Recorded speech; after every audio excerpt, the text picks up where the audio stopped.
सरकार का यहाँ कुछ होने वाला नहीं है। बाबा यहाँ से जा रहे हैं और बहन जी यहाँ प्रदेश में 5वीं बार मुख्यमंत्री बनने के लिए तैयार है। अभी प्रियंका जी ने एक नारा दिया उसमें कि लड़की हूँ लड़ सकती हूँ।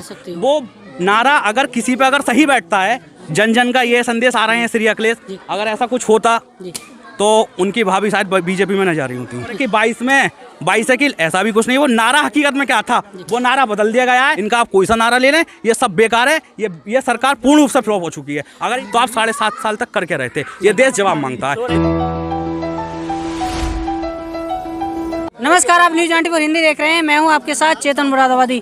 इस वक्त हम मौजूद हैं 30 विधानसभा क्षेत्र बिलारी के ये गांव पड़ता है असालतपुर में मौजूद हैं और हम जानेंगे। हमारे साथ कुछ नौजवान साथी मौजूद हैं और इनसे जानेंगे आगामी विधानसभा चुनाव को लेकर कि क्या क्या मुद्दों को लेकर वोट करेंगे और किसको वोट करेंगे, जानने की कोशिश करेंगे। जी, क्या नाम है आपका? अंकित सागर जी। तो क्या लग रहा है इस बार जो है किसकी सरकार बनने वाली है? बहन जी, मतलब कारण क्या रहेगा, आपको भी पता होगा।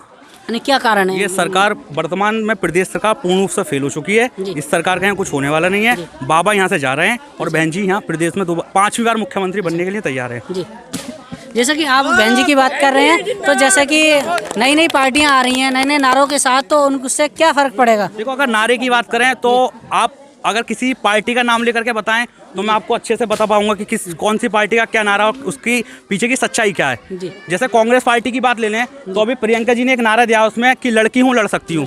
वो नारा अगर किसी पे अगर सही बैठता है तो वो हमारी मान्यवर बहन जी पर सही बैठता है, क्योंकि बहन जी 4 बार हमारे इतने बड़े प्रदेश की मुख्यमंत्री बन करके गई हैं और महिलाओं के लिए उन्होंने वो कार्य करे हैं जो आज तक किसी ने नहीं करे। अगर आज महिला आयोग की स्थापना सबसे पहले करी तो मान्यवर बहन जी ने करी, और अगर आप कोई भी कार्य देखिए तो जो मान्यवर बहन जी ने महिलाओं के लिए कर दिया वो कोई नहीं कर सकता। एक नारा दिया है समाजवादी ने कि जन जन का ये संदेश आ रहे हैं श्री अखिलेश, अगर ऐसा कुछ होता तो उनकी भाभी शायद बीजेपी में न जा रही होती।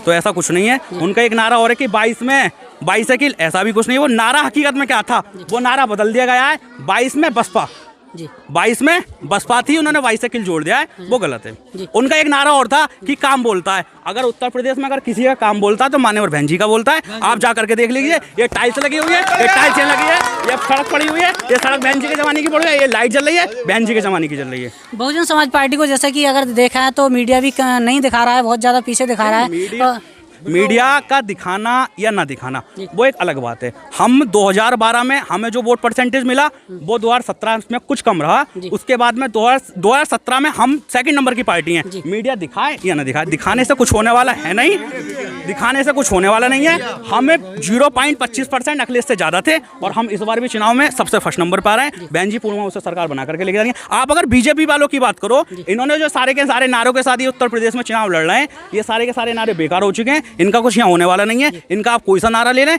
ये सब बेकार है। ये सरकार पूर्ण रूप से फ्लॉप हो चुकी है। अगर इनके नारे की बात करेंगे कि सोच ईमानदार काम दमदार, तो उसका सबसे जो सच्चाई है हकीकत में वो सच्चाई ये है। एक सोच ईमानदार की बात करोगे तो जनता ये पूछती है कि आज हमारी सब्सिडी कहाँ गई। इनकी काय की सोच ईमानदार है भाई? सब्सिडी आज सब्सिडी की वजह से आज ग्रामीण, आज उत्तर प्रदेश की जनता 3 बार बैंक में और 2 बार एजेंसी के चक्कर लगाती है, लेकिन उसे सब्सिडी हाथ नहीं आ पाती है। अगर आप देखोगे वो कहते हैं काम दमदार, भाई साहब काम दमदार नहीं है। ये जो बात है काम दमदार की जगह वो रेट दमदार है। आप सिलेंडर का रेट देख लो, आप तेल का रेट देख लो, वो रेट दमदार है। और इनका एक नारा और है कि बेटी बचाओ बेटी पढ़ाओ। पढ़ाई की बात तो अगर ये ना ही करें तो ज़्यादा बढ़िया है, क्योंकि जो शिक्षा स्तर यहाँ गिर चुका है वो कहीं नहीं गिरा। और अगर बेटी बचाओ की बात करें तो हाथरस देख लो और बुलंदशहर देख लो, आपको सबको याद होगा। और उसके बाद में अगर तुम कुछ और देखना चाहते हो, तो ये इसका एक नारा, इस सरकार का एक नारा और भी है। जैसे ये उस नारे को लेकर के आए हैं कि ना गुंडाराज ना भ्रष्टाचार। तो भाई साहब, अगर आप 28 तारीख का न्यूज़पेपर पढ़ोगे, द टाइम्स ऑफ इंडिया में छपा हुआ है, नरेंद्र मोदी जी कह रहे हैं, हमारे अवर प्राइम मिनिस्टर है, वो कह रहे हैं हमारा देश लगातार भ्रष्टाचार की ओर जा रहा है। अगर आप 7.5 साल में अगर आप भ्रष्टाचार 7.5 साल और हमारे देश का प्रधानमंत्री ये बात बताता है कि ये देश भ्रष्टाचार की ओर जा रहा है, तो आप 7.5 साल तक करके रहते। ये देश जवाब मांगता है, इसे देश का युवा जवाब मांगता है कि आप करके रहते, आपका कुछ होने वाला नहीं है। और आज के ही पेपर में, आज अमर उजाला पेपर उठा करके देख लो, उसका सुबह का आर्टिकल है। हमारे योगी जी ने हमारे जवाब दिया है। योगी जी कह रहे हैं कि आपको उत्तर प्रदेश का विकास देखना है तो अयोध्या और काशी आए। मैं कहता हूँ बहन जी को पूर्ण बहुमत से सरकार बना करके लेकर आए, और अगर सरकार बन करके आएगी तो आपको विकास देखने के लिए अयोध्या और काशी जाने की जरूरत नहीं पड़ेगी, वो यहीं बनेगा, गाँव विकास होगा। आपके समाज का एक जो है नेता बहुत ज्यादा उभर के आ रहे हैं, चंद्रशेखर आजाद, जो कि अखिलेश यादव जी से गठबंधन करने के चक्कर में गए थे और उनको जो वहाँ पे सफलता नहीं मिल पाई, उसके बारे में क्या कहना चाहिए? समाज उनको पूर्ण तरीके से अस्वीकार कर चुका है, उनका कुछ यहाँ कुछ होने वाला नहीं है। बात ओवैसी जी कर लें, ओवैसी भी बिल्कुल बेकार है, उनका यहाँ कुछ उन्होंने ओवैसी जी ने एक बात कही है कि मुस्लिम का भी यहाँ कोई नेता होना चाहिए।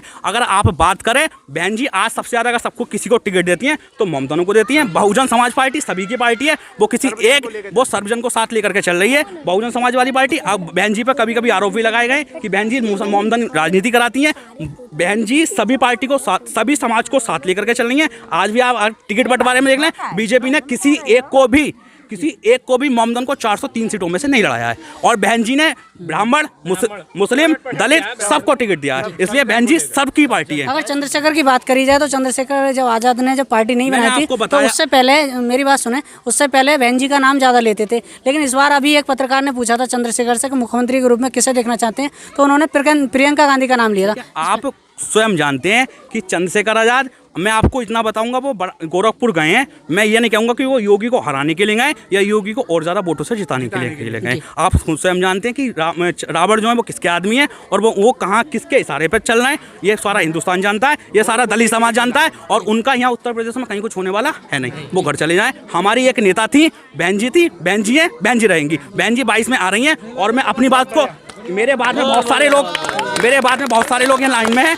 मैं उनको भी मौका देना चाहूँगा, और मैं अपनी बात को यहीं विराम देते हुए मैं इतना ही कहूँगा कि आगामी 14 फरवरी को कोविड नियम का पालन करते हुए हमारे क्षेत्र के बहुजन समाज वाली प्रत्याशी अनिल चौधरी जी को जिताएं। अगर उन्हें जितना भी समय क्षेत्र में मिला है, उन्होंने विकास कराए। अगर विकास किसी ने हमारे क्षेत्र में कराए तो अनिल चौधरी जी ने कराए। विकास को वोट दें। उनके गाँव कोई ऐसा गाँव नहीं जहाँ उनके नाम की सड़क ना हो, उनके नाम की टाइल्स लगी हुई ना हो। बहन जी को जिताएं, अनिल चौधरी जी को भारी से भारी मतों से जिता करके भेजें।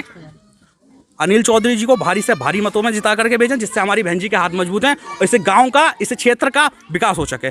मैं बस अपनी बात को यहीं बड़ाम करूंगा। जय भीम, जय भारत।